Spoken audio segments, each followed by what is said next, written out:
Soja đưa cặp song sinh về nhà rồi. Ông bố chồng vui mừng ra mặt, ông ấy còn cố ý ra tận nơi đón, rồi nói với Soja, ông đã đuổi con trai lớn và Lashima ra ở kho rồi, còn căn nhà lớn thì để Soja ở. Soja thấy con trai lớn ngồi trong kho cùng Lashima thì nhếch miệng cười, đi tới nói mỉa, hỏi ở kho có thoải mái không, nói lát nữa sẽ qua thăm hỏi họ. Rõ ràng Soja đang khiêu khích, xem ra nhà lại sắp ồn ào rồi. Soja không thể vì ông bố chồng cho ở nhà lớn mà chịu dừng lại. Mục tiêu của Soja là chiếm căn nhà lớn này, biến nó thành của riêng, chứ không chỉ đơn giản là ở tạm. Tính toán của Soja đúng là khó lường. Soja vào phòng khách, đặt hành lý và cặp song sinh xuống, rồi quay lại gọi ba mẹ chồng phía sau, bảo bà ấy nhanh lên, mang đống hành lý vào phòng ngủ cho cô ta. Giờ Soja coi bà mẹ chồng như người giúp việc, bà mẹ chồng bị sai đi sai lại liên tục. Ông bố chồng lại qua bế cặp song sinh, hỏi Soja bọn trẻ hồi phục thế nào. Soja nói, cả hai đều ổn rồi. Bà mẹ chồng chen vào nói, ổn thì ổn, nhưng tôi mệt muốn xỉu, ngày nào cũng chăm bọn trẻ nên không ngủ nổi. Giờ tôi phải ngủ một giấc cho đàng hoàng, không ai được làm phiền tôi. Soja bảo ông bố chồng trông cặp song sinh. Cô ta nói, muốn quà chúc mừng con trai lớn và Lashima, chúc mừng họ chuyển vào kho ở. Soja ra tới sân, rồi cầm ống đi tới cửa kho, ném thẳng vào người con trai lớn. Con trai lớn đứng dậy hỏi Soja làm gì vậy, sao lại không cho họ dùng ga. Soja tát con trai lớn một cái. Cô ta nói, anh chỉ biết ở nhà lo cho Lashima, chứ không chịu lên viện giúp chăm cặp song sinh. Giờ cô ta ra lệnh cho con trai lớn phải rời khỏi cái kho của cô ta, bảo họ tự tìm chỗ khác mà ở. Con trai lớn nói, họ đã nhường nhà lớn cho cô ta rồi, cô còn muốn gì nữa. Soja nói, kho này từng là chỗ cô ta ở, nên kho cũng là của cô ta luôn. Cô ta có quyền quyết định ai được ở đây. Soja đúng kiểu kiếm chuyện cho đã. Con trai lớn và Lashima đã phải ra ở kho rồi, mà cô ta vẫn không chịu yên. Cô ta nói, năng mạnh miệng như vậy là vì có ông bố chồng chống lưng. Giờ chẳng hiểu nổi, Soja và ông bố chồng rốt cuộc là sao nữa, mà cô ta dám cư xử ngang nhiên vậy. Soja biết, con trai lớn và Lashima bị đuổi vào kho, nên lại sang gây sự tiếp. Cô ta kéo tấm vải ngăn kho, nói với con trai lớn, tấm vải đó là cô ta mua, không được dùng, bắt con trai lớn tháo ra ngay. Con trai lớn tức quá ra, nói chuyện với ông bố chồng, anh bảo ông nhìn xem, họ đã bị ép ở kho rồi, mà Soja vẫn không chịu buông tha. Giờ phải làm sao đây? Soja nói, cô ta muốn ông bố chồng đuổi họ đi luôn, chứ không phải để họ ở kho. Con trai lớn tát lại Soja một cái. Anh nói, Soja sao có thể quá đáng vậy? Họ đã nhường nhà lớn cho cô ta rồi, mà cô ta còn muốn đuổi họ đi luôn sao? Soja đáp, đúng đó, đi hết đi. Nói xong lại định vào kho hất đồ, bị ông bố chồng và con trai lớn ngăn lại. Soja nói với con trai lớn, ông bố chồng đã hứa cho cô ta căn nhà lớn, thì cô ta có quyền đuổi họ đi. Con trai lớn hỏi ông bố chồng khi nào hứa vậy. Soja nói, ông ấy đã nói từ lâu, chỉ cần cô ta ở lại thì sẽ cho cặp song sinh nhà. Con trai lớn nói, nhà là cho cặp song sinh, chứ đâu phải cho cô ta. Soja nói với con trai lớn, cặp song sinh của cô ta thì cũng là của cô ta. Giờ ông bố chồng đã cho cô ta ở nhà lớn, thì cô ta cũng được quyền quản cái kho này. Cô ta còn nói, những gì cô ta từng dùng qua đều là của cô ta. Con trai lớn nói, Soja quá vô lý rồi. Ông bố chồng cũng bảo Soja đừng quá đáng, nhà và đồ trong nhà ai cũng dùng, chẳng lẽ đều là của cô hết sao? Con trai lớn bảo cô ta im đi. Soja lại tát anh một cái nữa. Con trai lớn đúng là quá nhún nhường. Ông bố chồng bảo Soja đừng làm ầm nữa, chỉ đi lấy những thứ của mình ra khỏi kho thôi. Ông bố chồng không hề ngăn Soja, mà còn đứng về phía cô ta. Soja càng được đà hơn.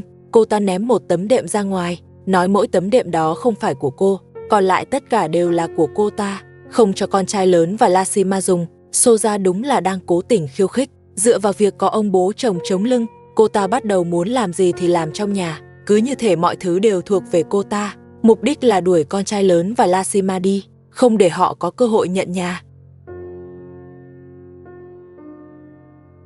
Con trai lớn và Lashima tức lắm, không thể chịu nổi nữa. Họ định ngăn Soja lại, nhưng ông bố chồng cứ đứng ra che chở. Được ông bố chồng banh, Soja càng ngày càng lấn tới. Cô ta đòi con trai lớn và Lashima phải đi ngay, đến cả kho cũng không cho ở nữa. Không chỉ nói miệng, cô ta còn làm thật, nắm con trai lớn rồi đẩy ra ngoài. Soja đúng là quá đáng. Ông bố chồng còn đi theo Soja, thấy Soja sắp bị thiệt, ông lại lập tức đứng ra banh. Mọi người nghĩ xem, ông bố chồng banh Soja đến mức này, có phải vì mục đích gì khác không? Soja càng lúc càng quá đà, liên tiếp gây chuyện với con trai lớn.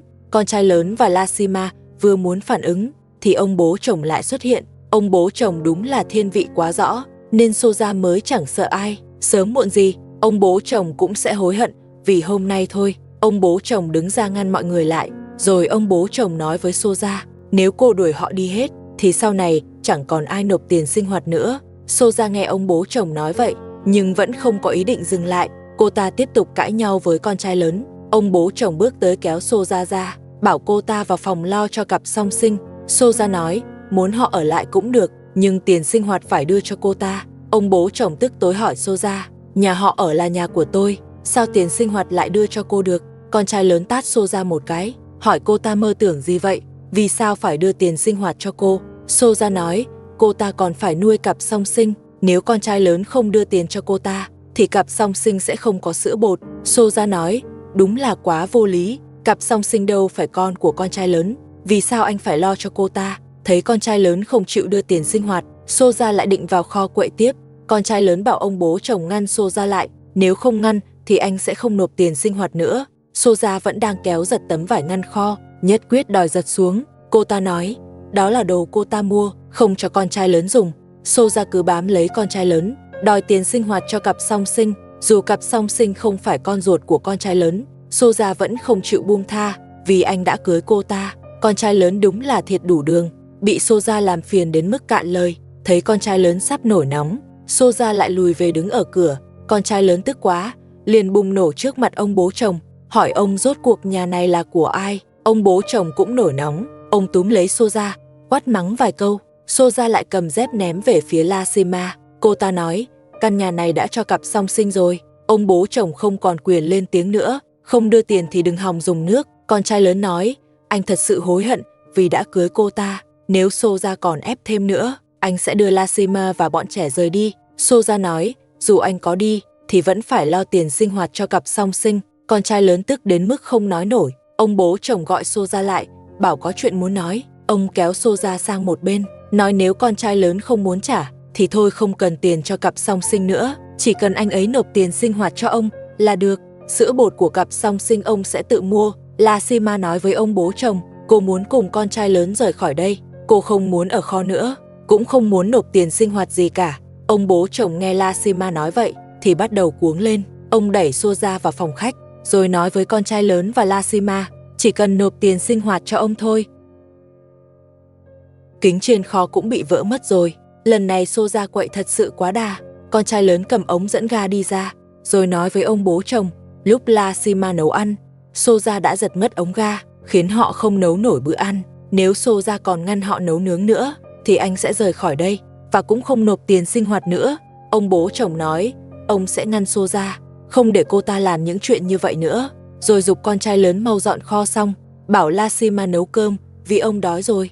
Lashima nói với ông bố chồng, sau này ông muốn ăn thì cứ tìm Soja mà nấu, tôi sẽ không nấu cho ông nữa. Lashima cũng tức lắm rồi.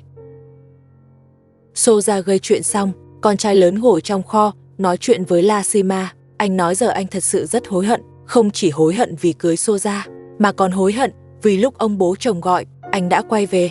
Biết trước kết cục thế này, anh đã mặc kệ ông bố chồng rồi. Lashima nói, hối hận cũng vô ích thôi, giờ phải tìm cách rời khỏi đây, có một căn nhà thuộc về chính mình. Con trai lớn nói, nếu không vì căn nhà, anh đã chẳng ở lại đây. Anh hỏi Lashima có cách nào khác không? Lashima nói, anh nên hỏi bạn bè, xem có vay được chút tiền không, hoặc thử nói chuyện với chủ chỗ làm, xem có giúp được gì không. Con trai lớn nói, anh cũng từng nghĩ vậy, nhưng không khả thi. Rồi anh lại trách bản thân, nói Lashima theo anh chịu khổ rồi. Lashima nói, cô không muốn ở đây nữa, dù chưa xây được nhà, thì anh cũng nên đi thuê chỗ ở. Con trai lớn nói, thuê nhà cũng tốn tiền, mà còn phải nộp tiền sinh hoạt cho ông bố chồng. Nếu cắt được khoản đó thì còn tính, nhưng cắt rồi thì ông bố chồng và bà mẹ chồng sống sao? Thật sự không được nữa. Anh sẽ tìm cách liên lạc Abu, bàn chuyện tiền sinh hoạt của ông bố chồng, để Abu cũng góp một nửa, chứ anh không gánh nổi nữa. Anh cũng đã 2 ngày không đi làm rồi, cứ kéo dài thế này thì cả nhà chịu không nổi. Con trai lớn đúng là khổ thật, gặp ông bố chồng chẳng biết điều, lại còn gặp Soja cố tình gây chuyện. Nếu anh không sớm quyết định thì cuộc sống chỉ càng ngày càng khó. Soja yên một lúc, rồi lại quay lại kiếm chuyện tiếp. Cô ta nói với con trai lớn, bắt anh nộp tiền sinh hoạt ngay bây giờ. Nếu không nộp thì không cho dùng ga. Cô ta ném luôn ống ga vào trong kho, rồi đóng sầm cửa lại, kính bên trên cũng rơi xuống. Soja đúng là quá đáng thật. Ông bố chồng ngồi ngay ngoài sân nhìn hết, chẳng biết có phải ông bố chồng đứng sau xui cô ta làm vậy không. Soja vẫn đứng ngoài lớn tiếng. Con trai lớn bước ra, thấy ông bố chồng ngồi không xa, thì hỏi, ông không thấy Soja làm những chuyện đó sao? Ông không thể quản cô ta một chút à? Ông bố chồng nói, ông quản không nổi. Soja cứ làm ầm lên mãi không thôi. Ông bố chồng thấy Soja sắp chịu thiệt, liền bước tới đẩy Soja ra ngoài, bảo cô ta về phòng khách trước. Sau đó ông chặn con trai lớn lại, bảo anh đỡ Lacima đang ngã dưới đất dậy, đưa cô về kho nghỉ ngơi. Ông nói sẽ đi nói chuyện với Soja, bảo cô ta đừng gây chuyện nữa. Con trai lớn gọi Lacima rồi đưa về kho, bắt đầu dọn dẹp phần kính bị Soja làm hỏng. Con trai lớn đúng là hiền quá, còn không bằng Abu. Ở trong phòng bà mẹ chồng nói với Soja, bảo cô ta đừng làm ầm nữa, trong nhà đã đủ rối rồi, chỉ cần ông bố chồng không thiếu sữa bột cho cặp song sinh là được. Bình thường cô cũng chẳng có khoản chi gì lớn, thôi bỏ qua đi. Con trai lớn và Lacima cũng không dễ dàng gì. Ông bố chồng đẩy họ vào kho ở, còn bắt nộp tiền sinh hoạt. Họ cũng đang rất khó khăn, cô mà đuổi họ đi thì mình chẳng được gì cả. Soja không nghe bà mẹ chồng, cô ta bế cặp song sinh ra bếp, mở nắp nồi tìm đồ ăn, nhưng bên trong chẳng có gì, xem ra bếp cũng chưa được dọn. Thế là Soja bắt đầu cầu nhau, hỏi ba mẹ chồng sao không nấu cơm. Ông bố chồng nói, bà mẹ chồng bận chăm cặp song sinh, không có thời gian nấu nướng. Soja đói thì mau làm đi, vì ông cũng đói, ông cũng cần ăn. Soja bảo ông bố chồng đi gọi Lacima nấu cho ông ăn, còn cô ta không nấu, cô ta chỉ làm chút đồ cho cặp song sinh thôi. Ông bố chồng nói, cô làm Lacima khó chịu như vậy, lại còn banh cô mãi, giờ chắc chắn cô ấy không nấu cho ông đâu, bảo Soja vẫn nên tự nấu đi. Soja nói, cô ta lười nấu, cũng lười pha sữa bột cho cặp song sinh. Cô ta lấy luôn cốc nước lạnh đưa cho bọn trẻ. Cặp song sinh vừa mới xuất viện, Soja lại cho uống nước lạnh, cũng chẳng sợ bọn trẻ mệt lại. Cô ta cũng không nấu gì cho chúng, chỉ lấy cơm nguội còn lại cho ăn. Cặp song sinh theo Soja cũng khổ. Bà mẹ chồng bị ông bố chồng gọi ra, bắt đi nấu cơm. Bà mẹ chồng nói, bà không đi nấu, bà đâu có làm gì Lacima, lát nữa bà sang Lacima ăn là được. Ông bố chồng nói, bà có chỗ ăn rồi, vậy ông ăn gì đây? Người quay phim đến gặp vợ cả, hỏi Abu đi đâu rồi? Vợ cả nói, Abu vẫn đi làm bên ngoài, mấy hôm nay chưa về.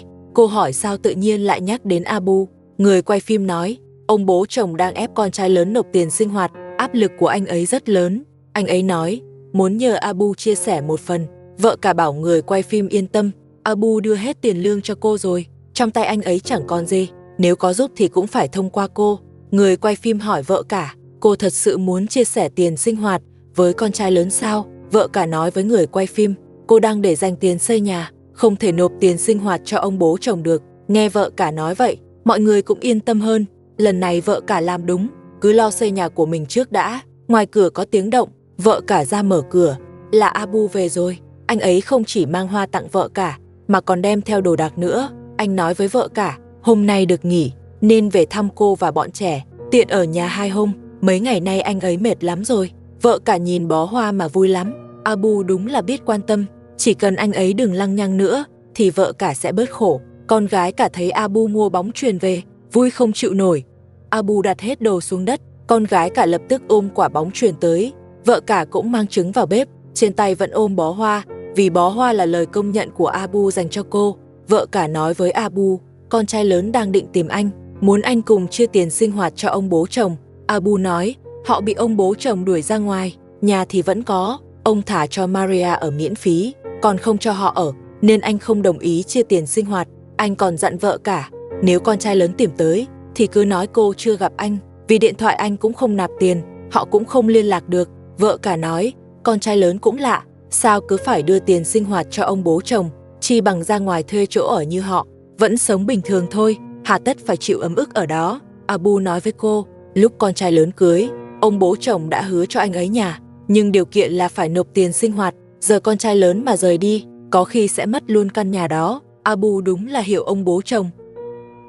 Abu về rồi, mang theo trứng và nhiều đồ đạc cho vợ cả. Ai cũng nói Abu đã thay đổi, mình cũng thấy trước đây anh ấy lười biếng, giờ đi làm vất vả, về nhà còn phụ giúp, cùng vợ cả lo việc nhà. Cuộc sống của vợ cả xem ra có hy vọng rồi. Con gái cả ôm quả bóng chuyền Abu mang về, bảo vợ cả lấy ra cho con chơi. Nhìn là biết, con gái cả rất thích bóng chuyền, vợ cả cũng thích lắm. Cô cầm bóng chơi với bọn trẻ. Những ngày yên ổn cuối cùng cũng tới. Abu cũng gọi con gái nhỏ từ phòng ra, bảo ra chơi cùng. Ba người chơi một lúc, vợ cả cũng pha trà xong, bưng ra cho mọi người uống. Trong lúc uống trà, vợ cả hỏi Abu, dạo này công việc thế nào? Abu bảo vợ cả cứ yên tâm, anh ấy đi làm không hề lười biếng. Chỉ là mấy hôm nay chủ nhà có việc nên tạm dừng, anh ấy mới tranh thủ về thăm nhà. Tối đa 2 ngày nữa là anh lại đi làm. Vợ cả nói với anh, cô không phải giục Abu đi làm, chỉ là cô quan tâm anh thôi. Dù công trường có làm đều, nếu Abu mệt thì vẫn nên nghỉ ngơi. Dù sao sức khỏe vẫn quan trọng nhất. Abu nói, anh cố gắng làm việc, chỉ mong vợ cả và bọn trẻ sống tốt hơn. Anh không muốn quay lại cuộc sống như trước, anh muốn giữ cuộc sống hiện tại. Abu còn hỏi, con gái nhỏ có muốn đi khu vui chơi không? Con gái nhỏ nói là muốn đi, con gái cả cũng nói muốn đi. Abu nói đợi ăn xong, sẽ dẫn các con đi chơi. Bọn trẻ vui mừng ra mặt. Sau đó Abu bảo vợ cả đi nấu cơm, anh sẽ phụ giúp. Vợ cả nói, Abu hiếm khi ở nhà, nên không muốn anh phải làm, bảo anh ở lại chơi bóng với bọn trẻ, còn cô đi nấu cơm. Vợ cả lấy trứng Abu mang về, cho vào chảo xào lên. Abu vẫn ở phòng khách chơi với con. Đúng là một gia đình 4 người hạnh phúc. Chẳng mấy chốc cơm cũng xong, bọn trẻ ngồi dưới đất chờ ăn. Abu lại giúp bưng đồ ăn ra, rồi lấy thêm bánh mì trong tủ lạnh. Vợ cả gọi Abu, bảo anh ăn trước, cô còn chút việc. Abu cũng đói rồi, bèn ăn cùng các con. Vợ cả mang bó hoa Abu tặng ra, định tìm cái bình để cắm. Trong mắt vợ cả, bó hoa chính là sự trân trọng của Abu dành cho cô. Ăn xong rồi, Abu lại bận rộn dọn nhà rửa bát, chuẩn bị dẫn bọn trẻ đi khu vui chơi. Vợ cả bảo, Abu hôm nay cũng mệt rồi, mai anh cũng không đi làm, hay để mai hãy đi chơi. Abu đồng ý, vợ cả cũng qua giúp rửa bát. Abu bảo mấy việc đó để anh làm, bảo cô đi nghỉ. Vợ cả không nghỉ, mà cầm bóng chơi với bọn trẻ. Trong một gia đình, sự cảm thông và bao dung rất quan trọng, có vậy mới hạnh phúc được. Soja đang phơi chăn đệm trong sân, bà mẹ chồng tới nói với cô ta, bà chăm cặp song sinh ở bệnh viện, rồi mệt quá, giờ bà thấy không khỏe, bảo Soja đưa ít tiền, hoặc dẫn bà đi khám. Soja bảo bà đi đi, cô ta nói, tôi có bắt bà chăm đâu, bà mệt thì liên quan gì tới tôi, đừng làm phiền tôi. Nói xong liền đẩy bà mẹ chồng ra ngoài, bảo bà tự đi chữa. Bà mẹ chồng không có tiền, Soja cũng không cho. Bà mẹ chồng đành tới kho tìm con trai lớn. Con trai lớn và Lasima đang nghỉ. Bà mẹ chồng đẩy cửa vào gọi con trai lớn, hỏi có chuyện gì. Bà nói bà không khỏe, muốn đi khám, nhưng bà không có tiền.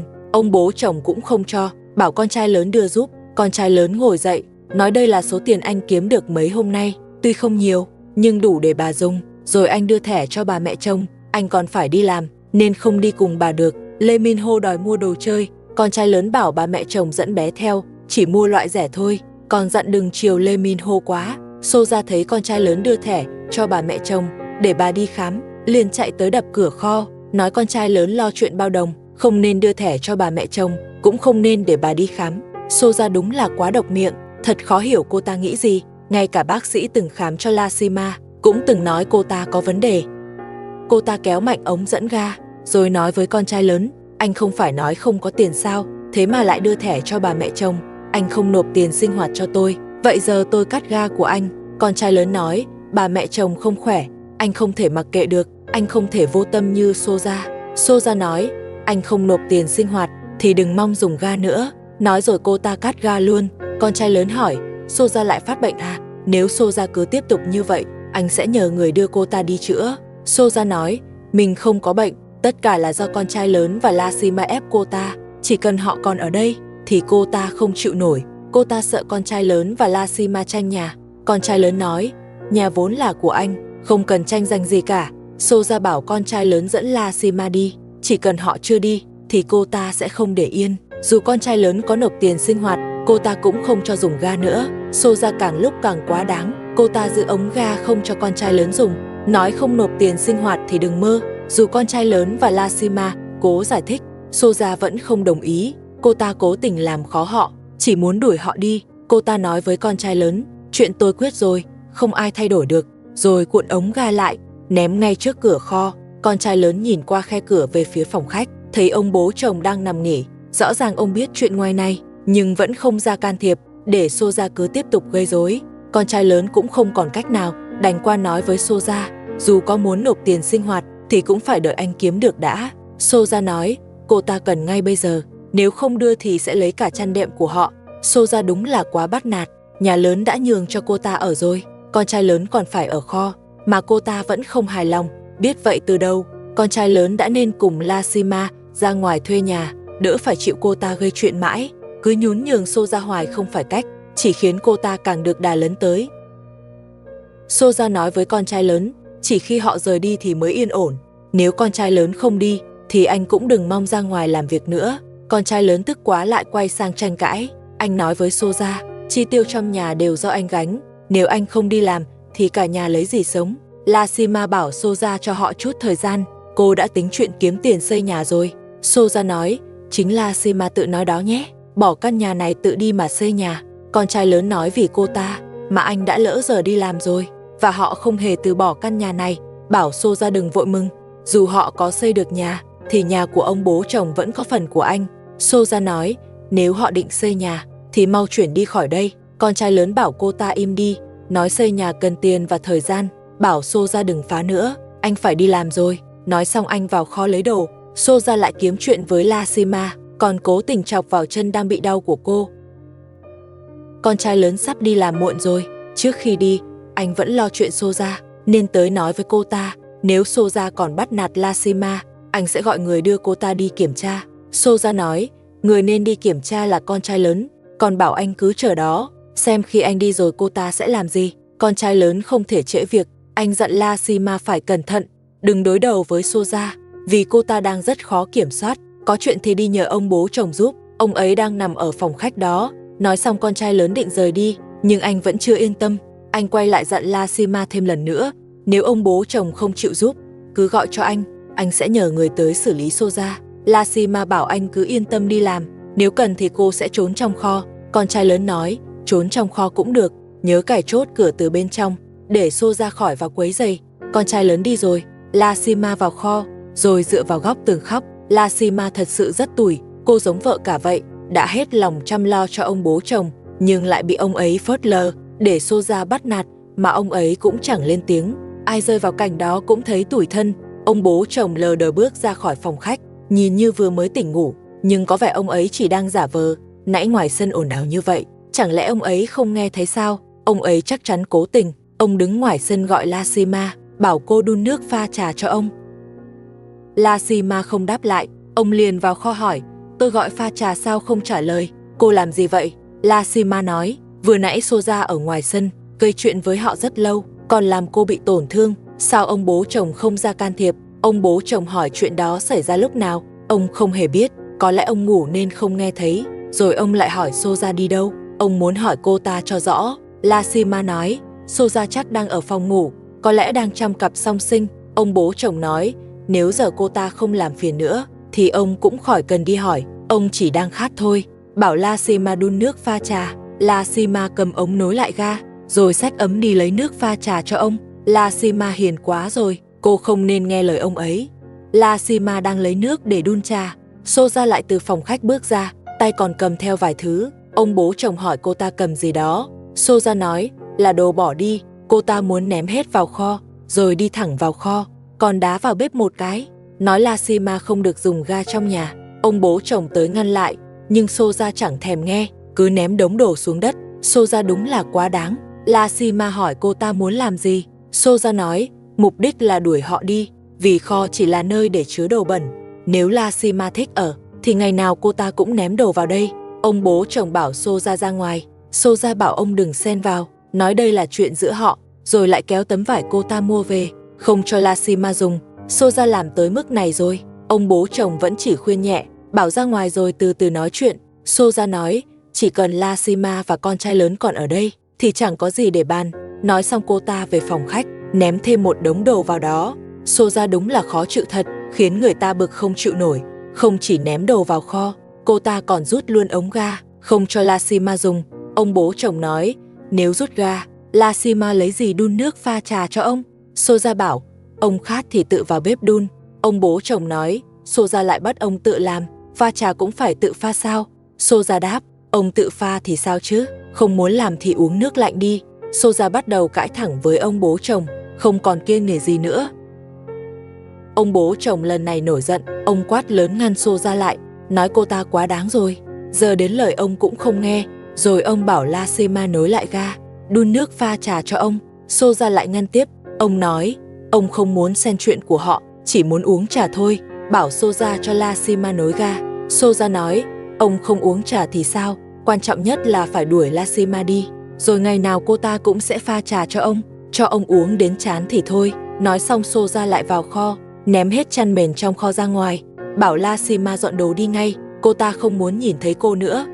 Soja ném chăn mền xuống đất, đuổi Lashima ra khỏi kho, đến kho cũng không cho ở, cô ta còn xô đẩy Lashima. Ông bố chồng liền can thiệp, bảo Soja đừng làm ầm lên nữa, Lashima đã tính chuyện xây nhà rồi, không thể cho họ chút thời gian sao? Ông bố chồng nói được vậy, chứng tỏ chuyện lúc nãy ngoài sân, ông đều nghe hết, chỉ là giả vờ ngủ thôi. Giờ ông nói ra như vậy, thì đúng là ông chỉ giả vờ thật, ông vẫn quá che chở cho Soja.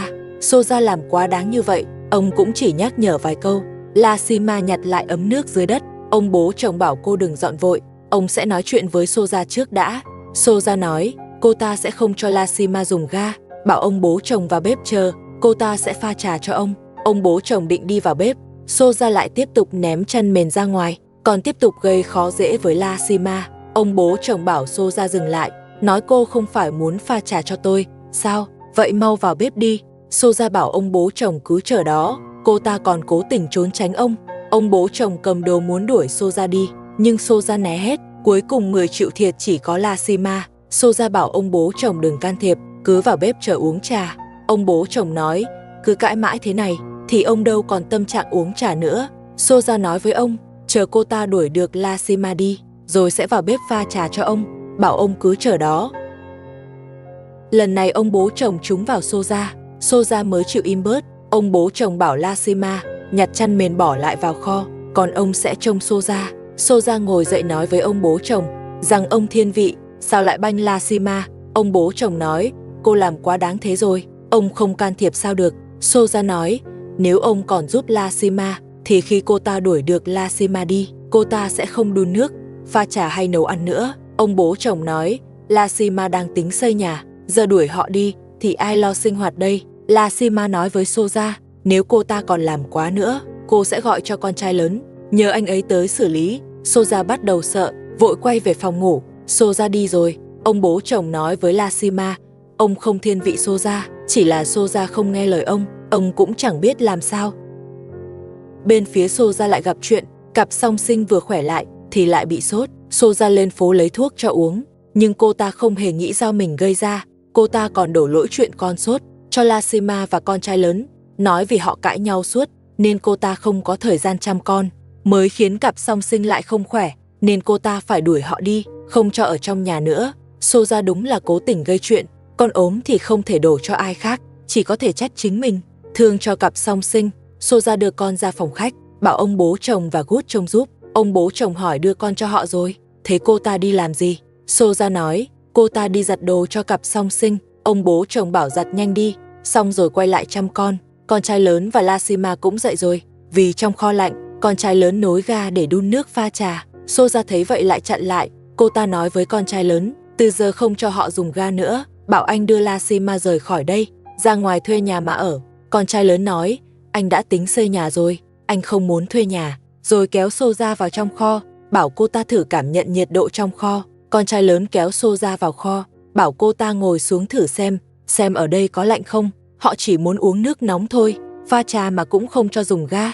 Soja nói, nếu thấy ở đây lạnh thì mau dọn ra ngoài, chỉ cần họ còn ở đây một ngày, cô ta sẽ không cho dùng ga. Soja cũng không giấu nữa, rõ ràng là muốn đuổi họ đi. Con trai lớn cũng quá nhẫn nhịn, hoặc đưa Lashima và các con đi, hoặc phải cứng rắn hơn với Soja, để cô ta thôi làm quá, chứ cứ vậy mãi thì không ổn. Soja cố tình làm sân bừa bộn. Cô ta nói với Lashima, nếu họ không rời khỏi đây, thì sau này phải dọn sân, dọn cho sạch sẽ hết. Con trai lớn tát cô ta một cái, nói khi họ còn chưa rời đi, thì họ có thể dọn sân, nhưng đống này là cô ta làm bừa, thì cô ta phải tự dọn. Anh còn định kéo Soja đi gặp ông bố chồng. Soja nói, cô ta phải giặt đồ, không rảnh đi gặp ông bố chồng, bảo Lashima mau dọn sân cho sạch. Con trai lớn bảo cô ta cứ đi giặt đi, rồi lại tát cô ta một cái. nói từ nay phải biết điều hơn, anh sẽ không nhịn mãi nữa. Bảo Xô ra giặt nhanh xong, về phòng chăm cặp song sinh, đừng ra ngoài gây chuyện nữa. Xô ra nói, cô ta muốn làm gì thì làm, ông bố chồng còn không quản, anh cũng đừng quản, chỉ cần họ còn chưa đi, thì cô ta sẽ gây chuyện không ngừng. Con trai lớn nói, suốt ngày cãi vã vậy, đó là cuộc sống cô ta muốn sao? La Sima kéo Xô ra ngã xuống. Con trai lớn nói họ không hề sợ cô ta, nếu không phải ông bố chồng che chở, anh đã đuổi Xô ra đi lâu rồi. La Sima cũng nói với Xô ra, chuyện cái chân bị đau cô vẫn nhớ, bảo Xô ra đừng làm quá. Có lẽ vì những lời đó, Xô ra bắt đầu lo sợ, nên dần bớt gây chuyện. Cô ta nói với con trai lớn, giờ cô ta không muốn dây dưa nữa, cô ta phải giặt đồ cho cặp song sinh, bảo anh đừng làm phiền. Con trai lớn nói, chỉ cần Xô ra không quấy họ, thì họ cũng không đụng tới cô ta. La Sima cũng chuẩn bị giặt đồ, cô lấy bột giặt từ bếp ra, nhưng Xô ra nhìn thấy, liền bảo cô đặt xuống, nói bột giặt là của cô ta, không ai được dùng. Con trai lớn nói, bột giặt La Sima đang cầm là anh mua từ trước, không phải của Xô ra. Xô ra nói, chỉ cần để trong nhà lớn thì đều là của cô ta, rồi nhào tới giành. La Sima không đưa, Xô ra liền đẩy cô ngã. Xô ra đúng là không yên phút nào. Khi con trai lớn chạy tới, bột giặt đã bị Xô ra cướp mất. La Sima định đi nói cho ra lẽ, nhưng con trai lớn bảo thôi, đừng chấp, vì Xô ra đang mất kiểm soát, cứ để cô ta gây chuyện vài hôm, đợi xây xong nhà thì họ dọn đi, cho cô ta tự ở đó mà làm ầm lên. La Sima ngồi xuống đất, cô nói với con trai lớn, họ không có tiền, không biết bao giờ mới xây nổi nhà nữa,